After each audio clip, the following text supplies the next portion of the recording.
So hi guys and welcome back. Today I would like to talk to you about smart pointers in Go, in Rust, sorry, not Go today.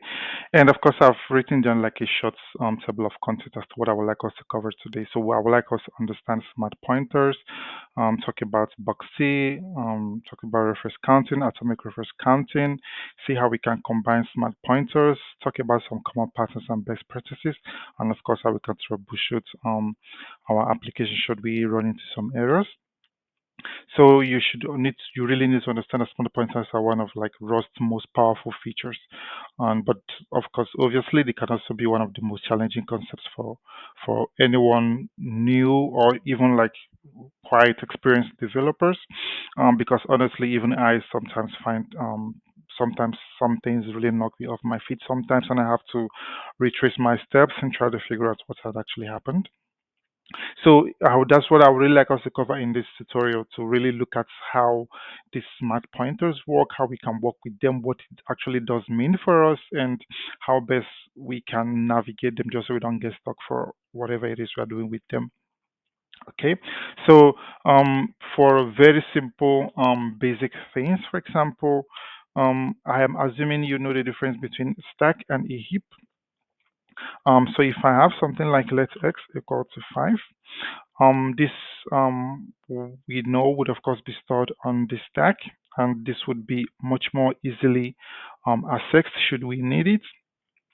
And if I should have something like let y equal to box.new, and I put something in here, let's say another 5.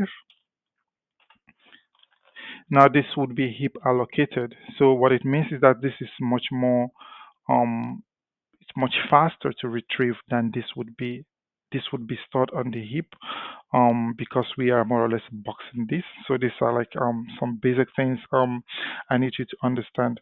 So one thing you need to really know um, is like smart pointers in Rust are like data structures. You know, they act like pointers but provide additional functionalities.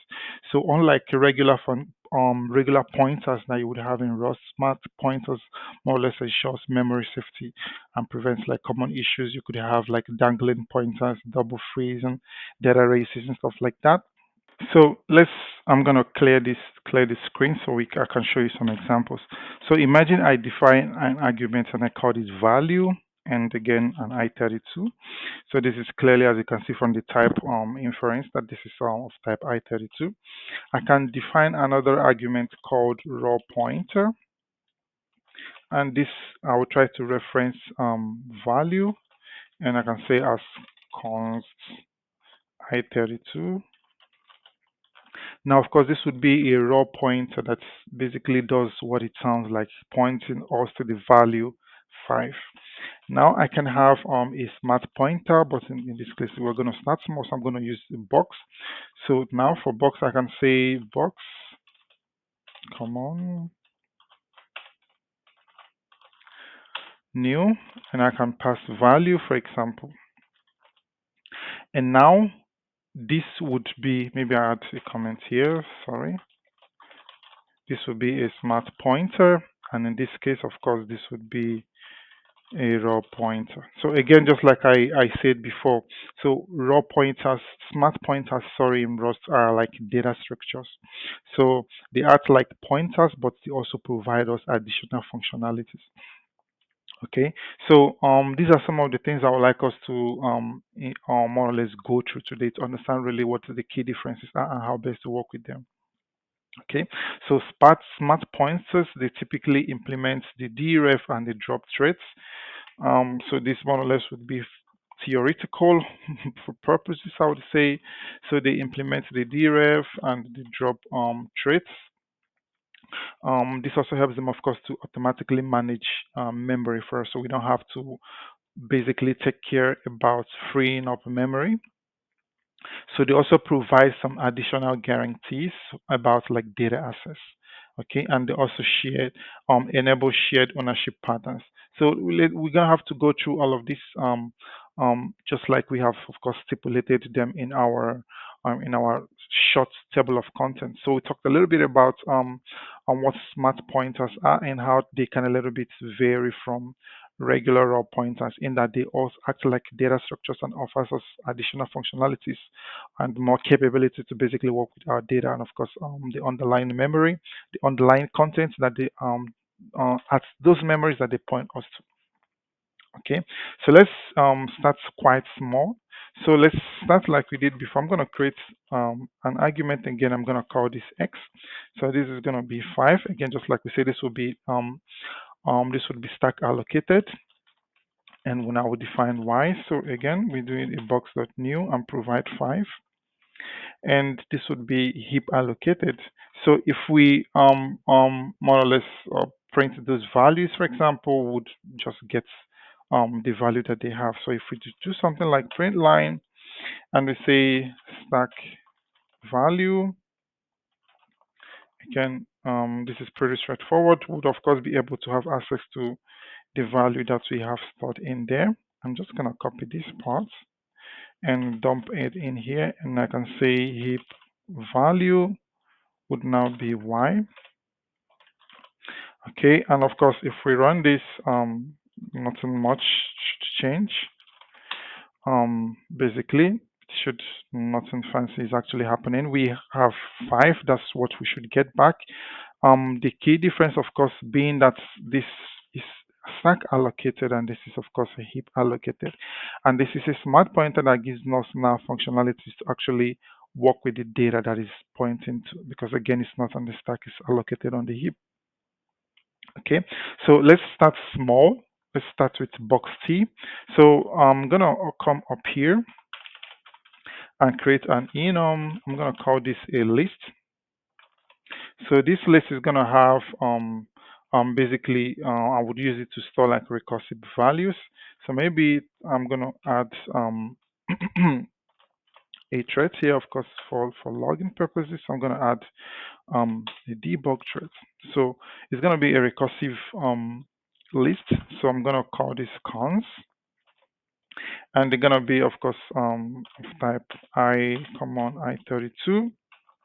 And again, I'm gonna use the box and provide a list because again, just like I said, it's gonna be recursive and new. And of course, let me collapse this. That should work quite well because again, all of this is basically heap allocated. And now what I can actually simply do is to probably get rid of all of this. And I say let's list.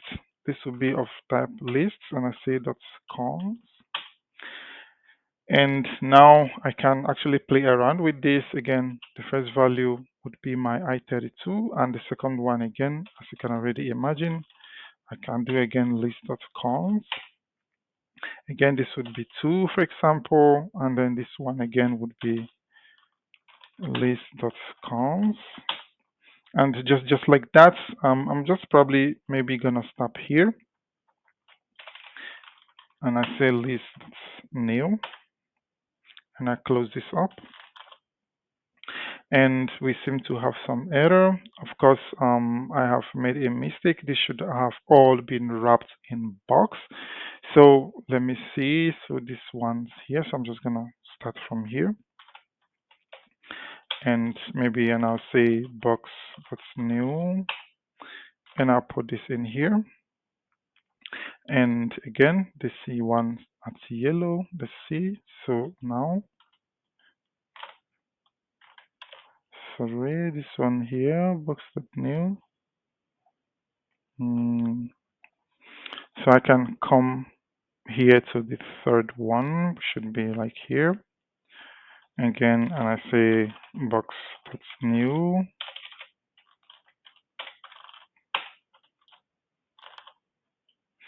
And of course, the last part, again, I have to put this in a box. Okay, so this gives me the option to actually declare this recursively, and of course, I can print all of this, and I can say, for example, my list. And because of I have the debug traits, I can do something like this, and I provide my list. And I can then run this basically. So I can say, let me open my terminal, cargo run, and this should of course show me my list. So, but normally we would probably not be able to do something like this. As you can already see, we get an error, and again, because we basically cannot know the size of this, and that's also why we get this error here. So it says tells us it has an infinite size because somehow it can't be known basically. So, but wrapping this with box, we get to allocate this on the heap, and of course, if again based on how we assign those values and this grows, we actually get to of course adjust the memory to accommodate more of this, and of course shrink it down of course when the number also goes down again. So that's one way we can start working with smart pointers. So just like I showed you, this would be more or less the most basic um, smart pointer. And yep, so you can already tell the box really helps us. Again, it's like I said, the simplest smart pointer type in Rust, and it provides us with heap allocation for a single value. So it helps us to, just like I just showed you, for storing recursive data structures. And also we can use this for large data allocation because we know where that's going to be allocated, just so we don't run into stack overflow. So heap allocation basically also prevents us from running into stack overflow. Okay, so anyways, we're going to move forward to reference counted smart pointer type. Again, I don't know if it makes sense for me to get rid of all of this, but for now, I'm just going to leave it in there. And so now I would like to, oh, come on, didn't want to cut that.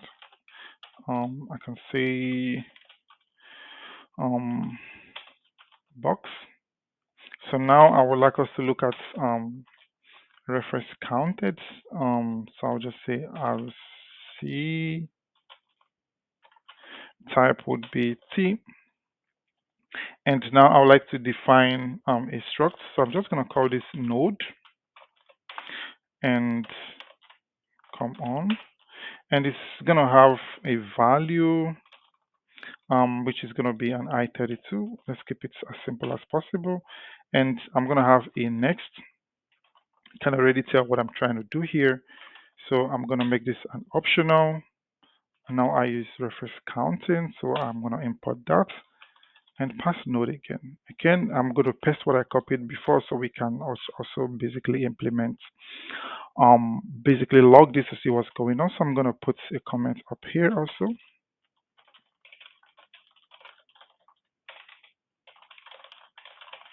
So let's come down here and work with our reference counting. So now here again, I'm just going to say RC, and I can say let's node 1.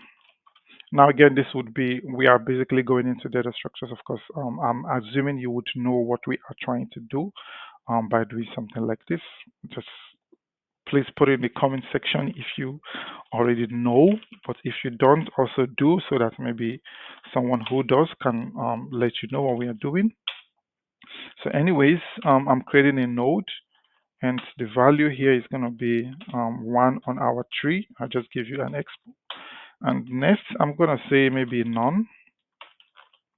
Okay, and I close this up. And I'm going to create another node.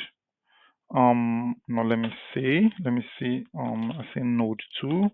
Node 2 is going to be, again, let's say RC, and I say new.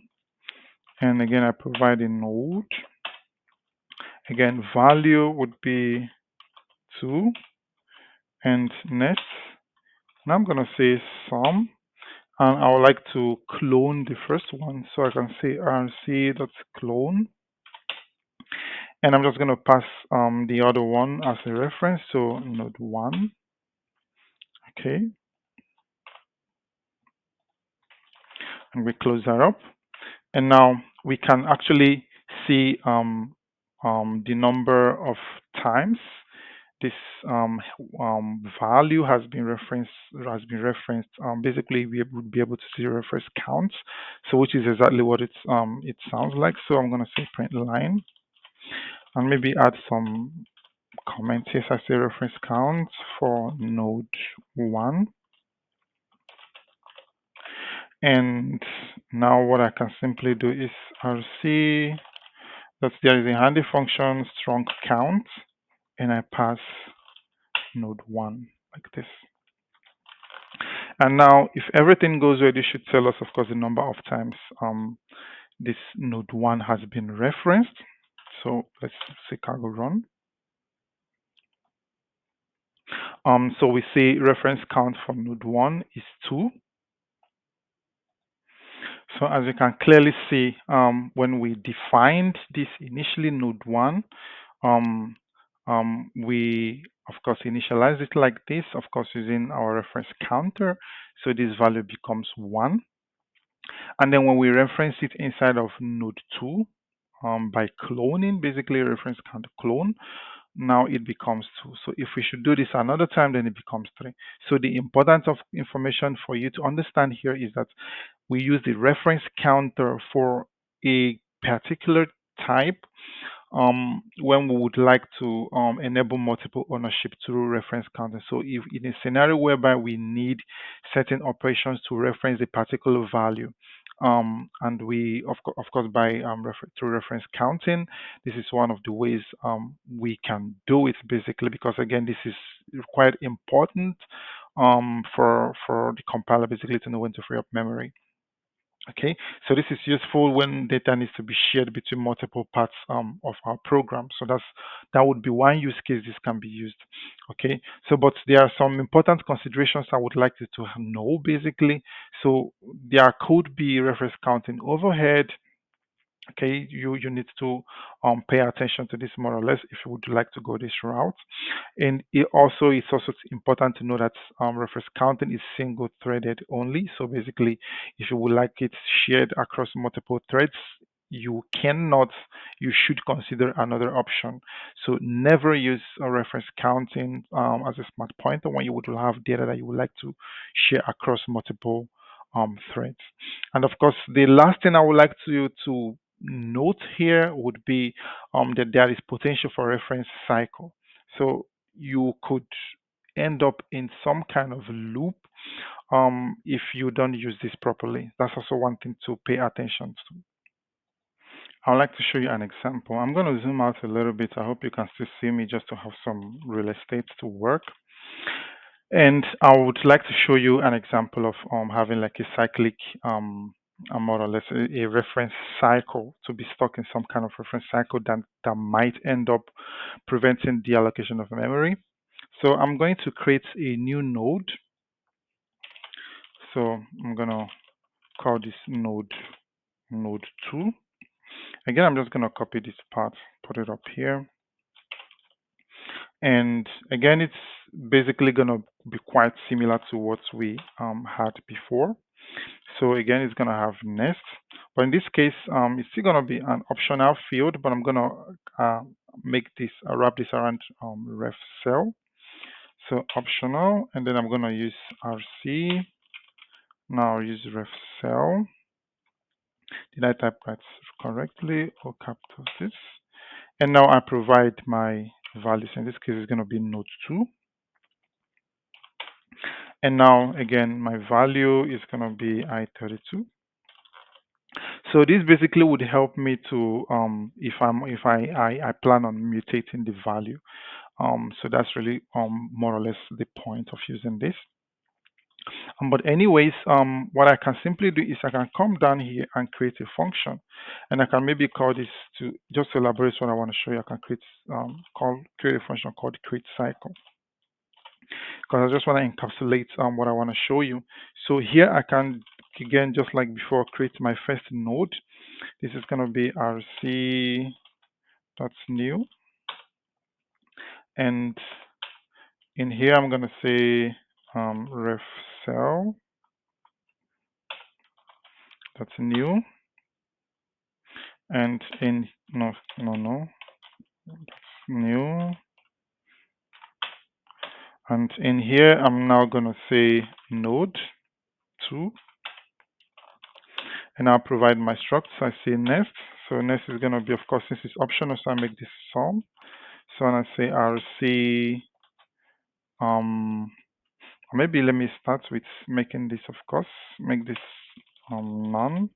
would be our first one, so none, and of course value would be 1. Okay, so I close that up and I copy this again to create the second node. So this would become node 2.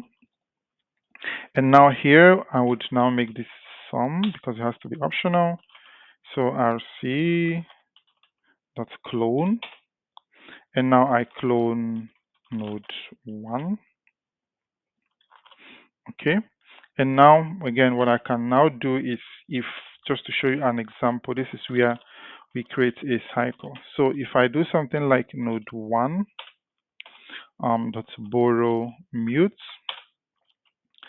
dot next, and I assign this to the value that I'm getting back from node 2. So I can say again rc dot clone, and now I'm passing node 2.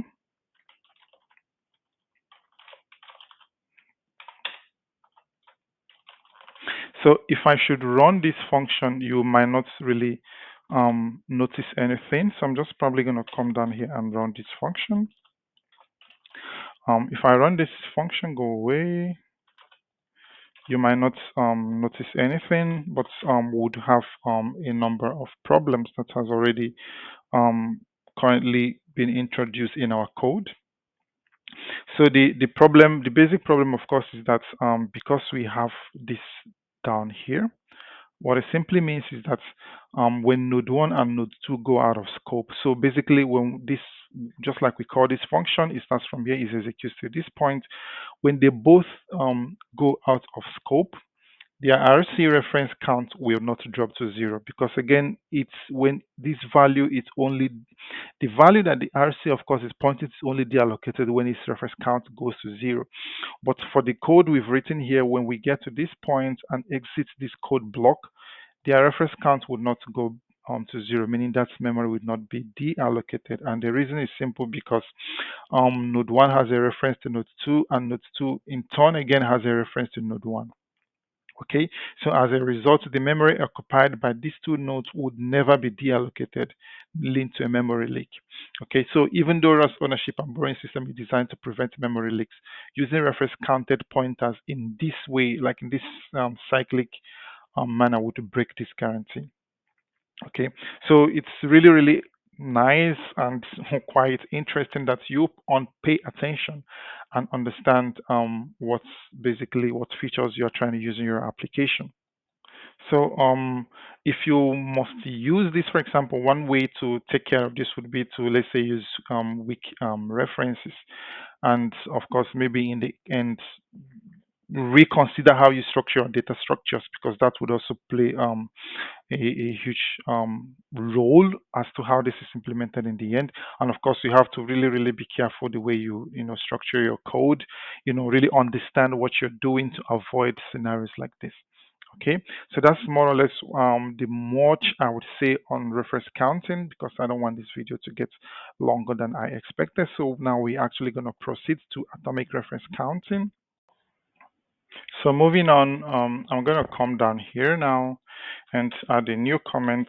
So this is where we talk about atomic reference counting for type T. So again, this is more or less quite similar to the regular reference counting, which we just talked about. The only difference, the major difference here, is that this is the thread safe version of RC. So because again, we said we can't use RC across multiple threads.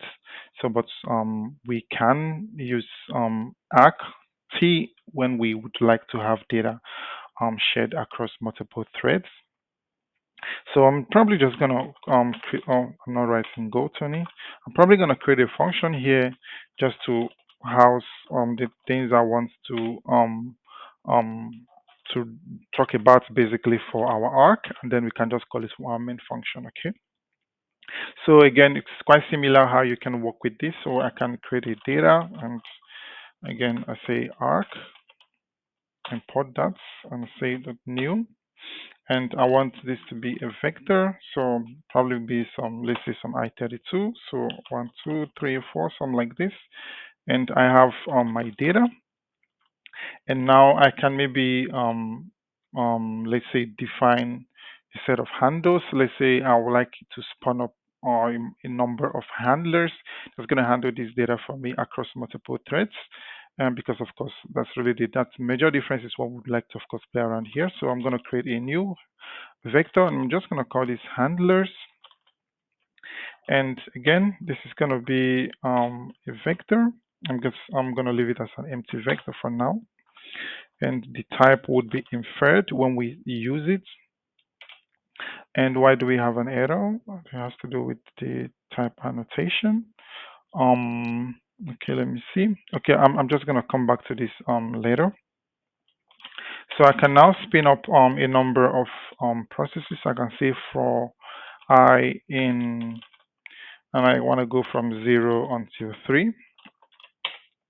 What I would like to do is to clone each of the data. So I can say data clone. Data clone, of course, would be I use act.clone, and then I pass my data. Okay, and now I can say let's handler. Handler would be equal to thread. I need to import thread from the standard library, and I say thread.spawn, and I'm gonna use a closure. So I'm say a move. I use a move, and then in here I'm simply just gonna maybe I don't know print something like thread. I provide some thread information or ID or whatever you can think of. And other than that, I would like to also show the data that I'm passing here. So I can see data. And now I can simply pass the ID of the thread and the data itself. I need to close this up. And then in the end, I say handlers dot push, and I pass my handler. Okay, so now the type can be correctly inferred. I can also double click it to have this in here. And in the end, what I can now do, for example, is to join. So I can say for handler in handlers, for example, and I can say handler.join, something like this. And I handled my error in a not so serious way, and I call unwrap, close this up. Okay, and now I can simply just come down here, arc, and then I say arc function, something like this. And let's run this and see what we get. Of course, you see we don't get any errors at all, even though we are spinning up multiple threads, and of course, in this case, 3. And then, of course, passing our data into them, it's also not a problem because, again, just like we said, it is like a thread safe version of the reference counter. Just that's also like a pretty straightforward way of putting it. Okay, so the one of the features that you might also consider here, for example, is if we have data that we want to share across multiple threads. As you can already see, that's also pretty straightforward. So each of the threads has access to this data. But if we would wanted this data to be immutable, for example, if you wanted those threads to basically be able to modify that data, then one cool way, of course, would be to wrap the data inside a mutex, just so we don't run into race conditions when all the threads are trying to update the data at once. So what we can actually do basically is I'm probably just gonna copy all of this honestly and come down here and add the comments arc for mutable shareable data across threads. Okay, I'm just going to dump this back in here again, exactly what we had, and now I start to modify them. So I'm just going to create a new argument. I'm probably call this counter if I can type, and that's going to come from. It's not going to just be wrapping this around arc, but I'm going to put this again inside a mute. So a mutex, sorry, not a mute. And I say mutex.new, and this would be 0. So this is the value that I would like to update across my threads. So I probably don't need this. Doesn't really, it's not necessary. So I don't need this data basically. And maybe I can actually bump this number up. So now I'm going to go to 10 instead of just 3 like we did previously. And now I can, of course, again rename this as counter. Maybe I say counter clone. And now I would like to clone my counter. Okay. And now what I would like to do, of course, again, is to spin up new threads. But just instead of printing it like we did before, what I would like to do here is to modify this. I can say let mute num, and this would come from my counter clone. And of course, I have to lock it to be able to write, and then I unwrap. Of course, please handle the error much more elegantly like I'm doing. And now what I would like to do is to modify these values. So I can say plus equal to, I don't know, maybe I just add the index. I don't know. And maybe now I can actually just print num. Maybe I say, no, let me just get rid of this for now. I get rid of this. It's not necessary for me anymore. And now, so for each of the threads, I would like to add the ID. So if it is one, I add one until to 10, whatever. To modify in the end, there is only one thing we are modifying, which is this counter up here. Again, I join the handlers. And now the one thing I would, of course, interesting part would be in the end to now print to see what our final count is. So I can say final count. And I pass a placeholder basically.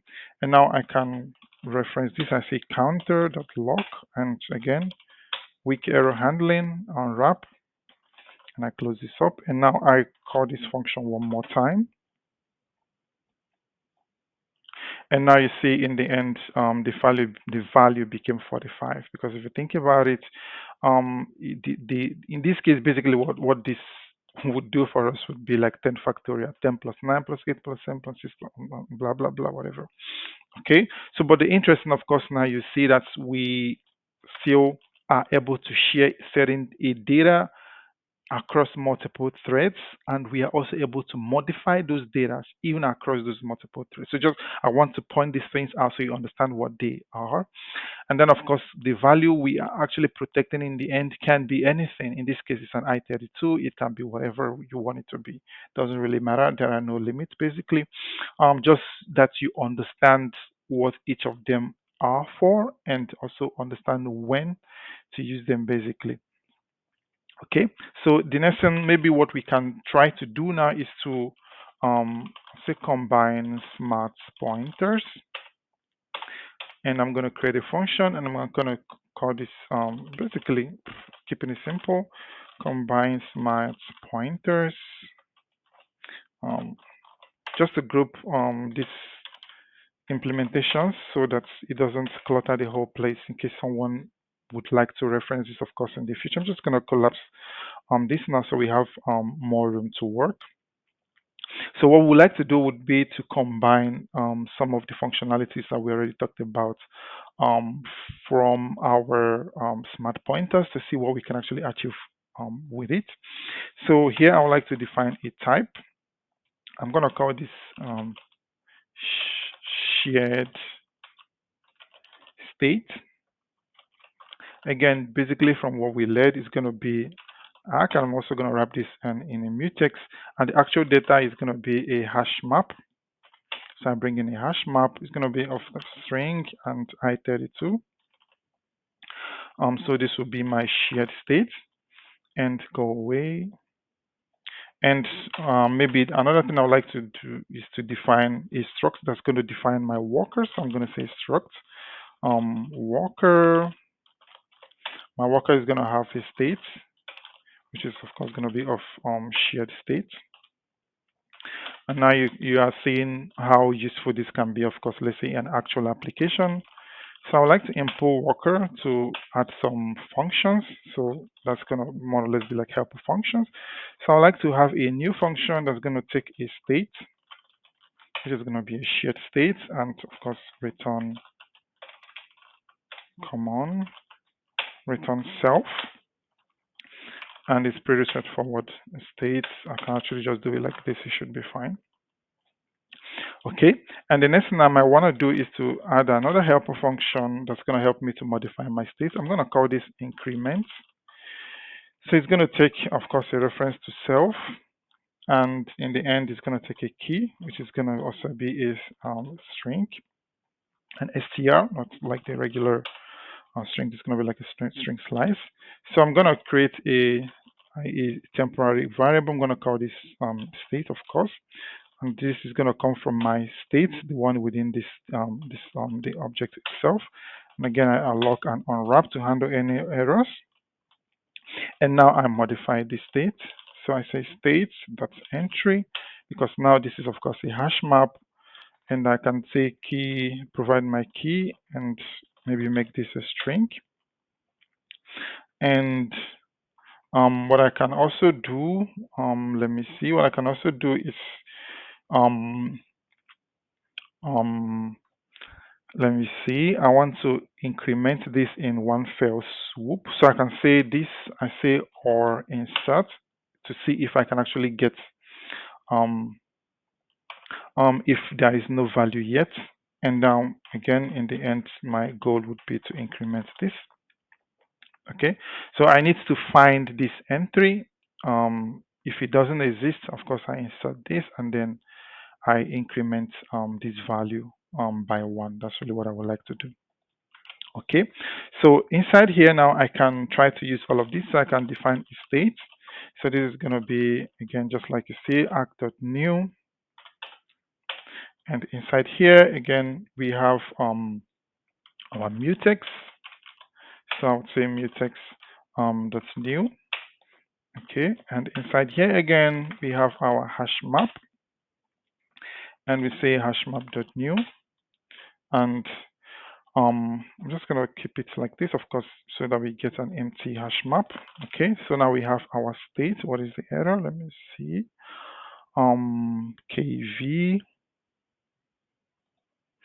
Of course, we can already provide an inference, basically what our hash map could look like. We could do something like this. When I say string I32, and because that's also what we expect to be in here. But of course, this can be inferred. We can also get rid of this, see the error for a while, and down the road, our intelligence should be able to infer the type. But anyways, it's also fine. Let's proceed. There's no need to spend time here. Okay, so now we have our states. And now again, I'm going to create my immutable array of handlers. Again, this is going to be a vector, an empty vector for now. Again, I'm going to get the error again that it doesn't know the type. I don't know. I'm just going to leave you for now. It's going to infer it much later. That's also totally fine. So again, let me give some space, and I can say for I in go from, I don't know, to 3, for example. And again, just like we did before, I say let's worker, and worker would be worker.new, and I say arc.clone. And now, of course, I pass my states, a clone of my states. Okay. Go away, no, go away. What is this? And I have my worker, and now what I can do is to create my handler. So let handler equal to thread like we did before. Command that's spawn. Again, I'm gonna use my move to create a closure. And inside here, again, I'm gonna say worker dot increment. Let me say counter, if I can type. So counter is gonna be the key. And maybe what I can also do is to just print some information. I can say worker, and I can say completed to basically also let you know which worker we are currently working with. So I need to close up all of this. And now I say handlers dot push handler, and now the type again would be in fed. Just for you to note, it's also quite important to understand why we are able to do most of this. So pay attention to the resources we have available for us in Rust. We are working with the smart pointers and again mutex guards to basically log the data for thread safety, because now we are trying to modify them across multiple threads. So we are not just, it's quite important to understand what is really going on here. Okay, so now I can say in the end for handler in handlers. Now I just join them. So handler.join, come on, .join, again unwrap to handle the error. And then we can simply in the end log the final state of our state. So I can say print line and say final state, and we do some formatting. And now we go to our states, that's log, and then handle error, like we are tired. Please never use unwrap, please. And under here, I'm just also going to call this function. Okay, and now let's try to run this again, cargo run, to see what we get. Again, we see the final states was incremented. Again, we can just play around like we did before, maybe if even go back to, I don't know, maybe 5 and change this value.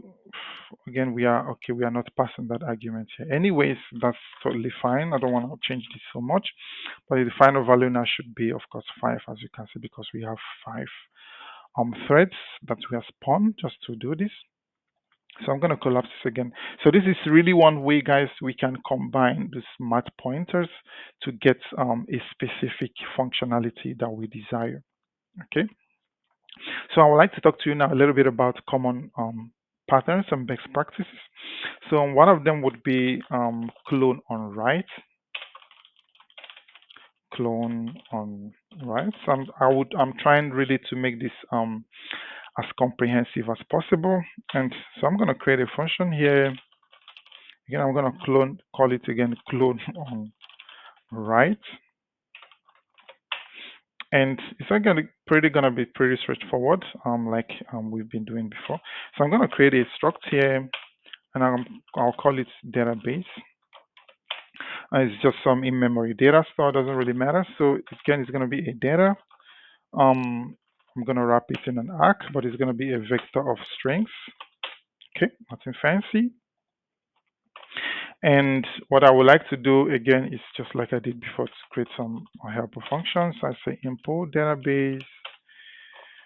And again, let's say some new function that should return itself. And nothing fancy here. So we say database. Our data would not be arc.new.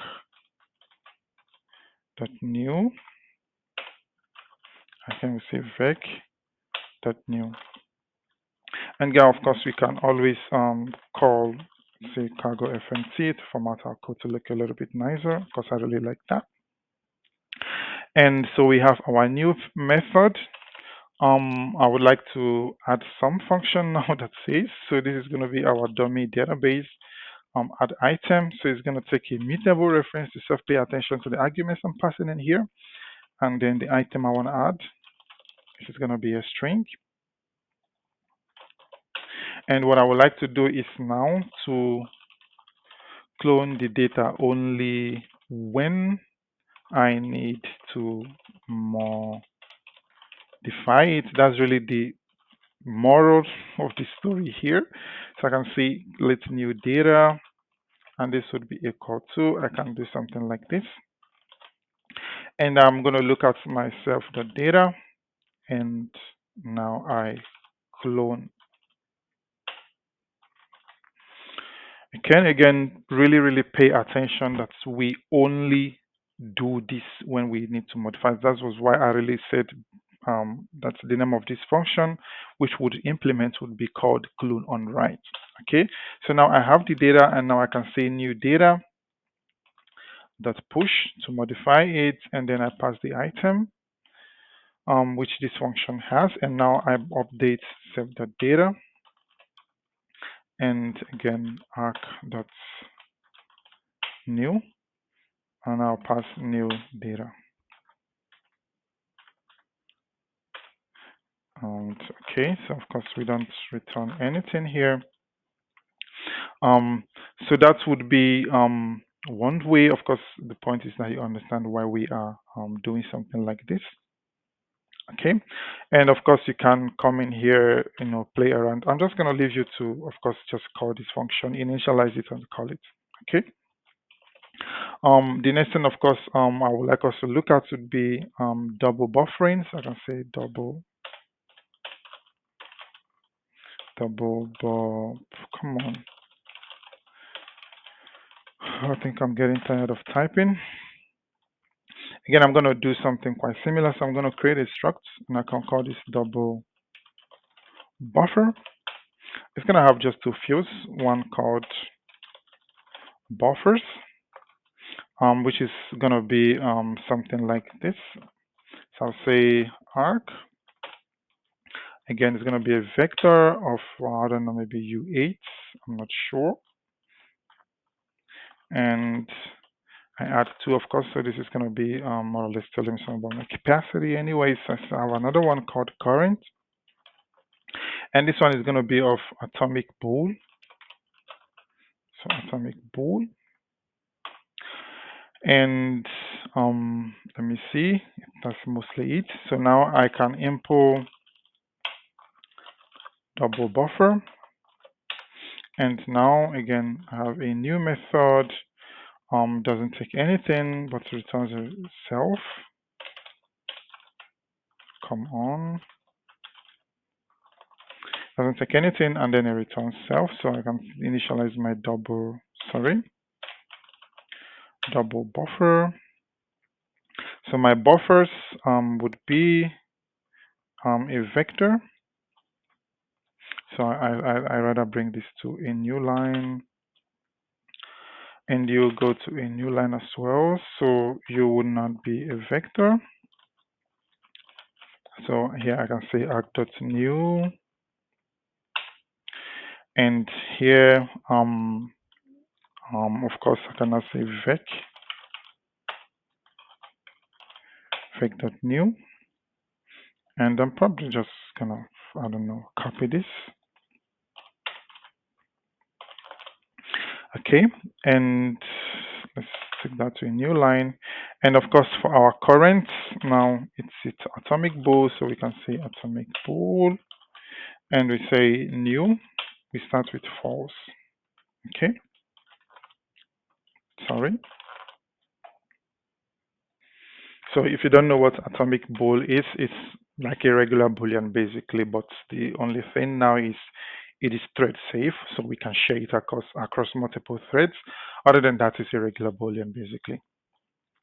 So if we had something like this, we can now do actually, if we wanted to access a value from our double buffers, for example, let's say if I have a function called getCurrent, and what I can simply do is to pass a reference to self, and maybe I make it return a vector of U8, because at the end that's what we are actually storing in our buffers. So this can actually be an actual data buffer. So, but in this case, we just doesn't really matter anyways. So I can say let index. Now I can basically look through my current attributes, and then load the data to actually get what I want. So I can say something like self.current, and I can call load. Now I can, because this is specs and ordering, so I can say ordering. I think I don't know if this is imported. Let me see, help me. Ordering, where is it? Sync atomic is this one. And I say ordering, and I say that's relaxed. And I need, of course, to typecast this, and I can say as usize, for example. Okay. And what I can now simply do is to return this, of course.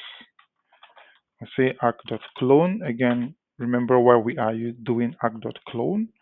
And we can say self.buffers, and we pass the index. And that's basically it.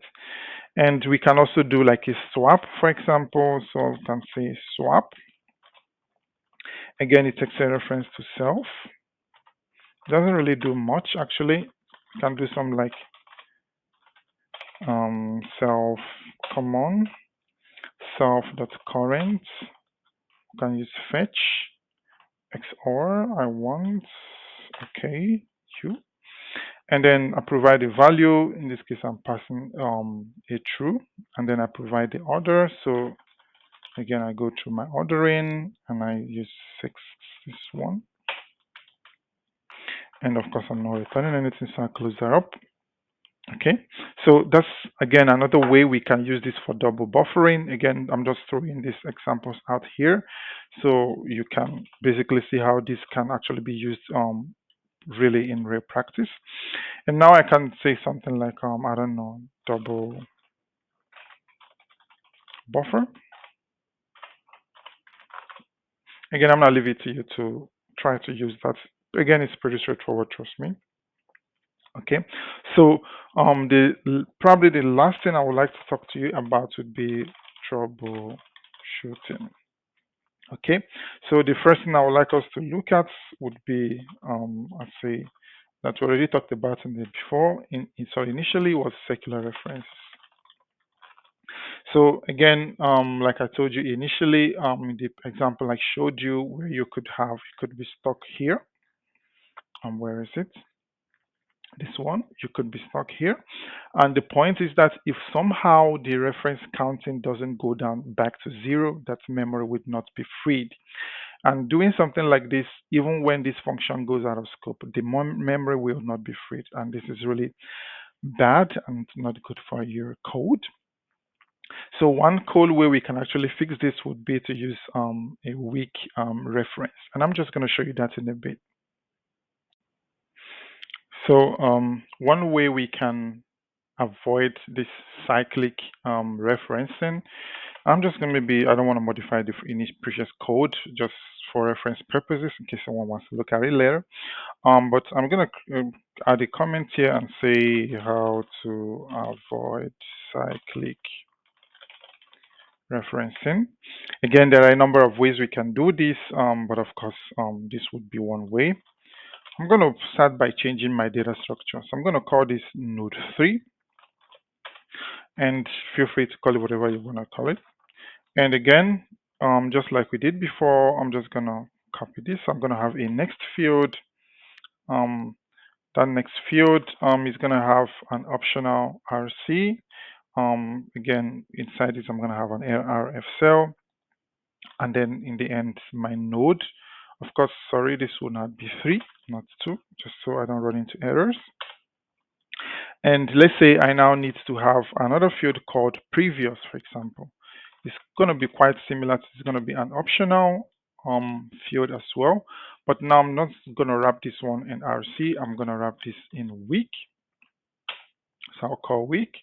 And then again, RF cell. And now, of course, node 3.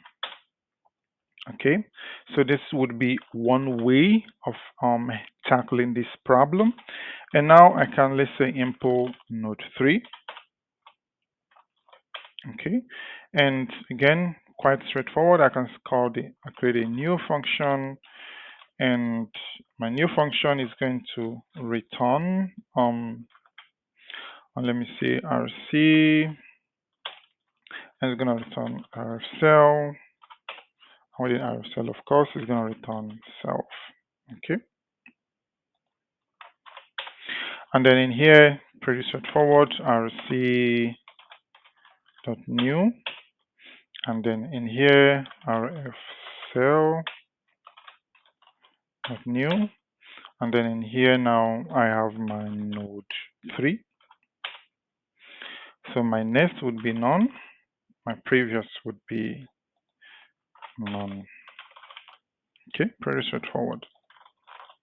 Okay, And so now what we can do is maybe I have a function, I can call this maybe set next. Okay. And it's gonna take a immutable reference to self, and of course the next value, which is gonna be just like we defined, RC and ref cell. No, what? No, what am I doing?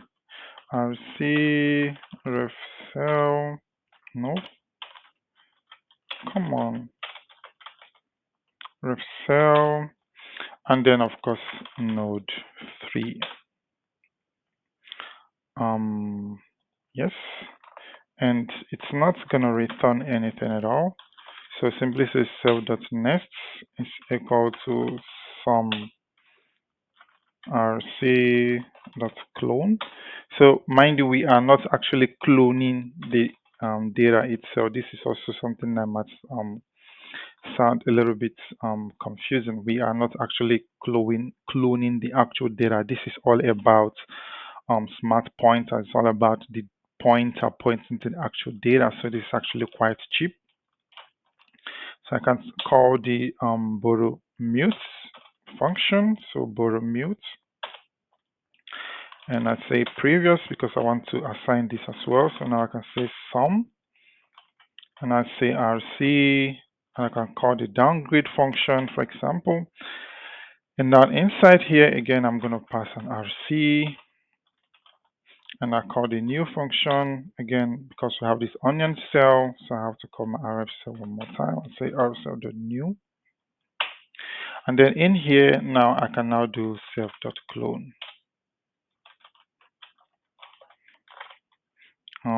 Did I get that wrong? Let me see.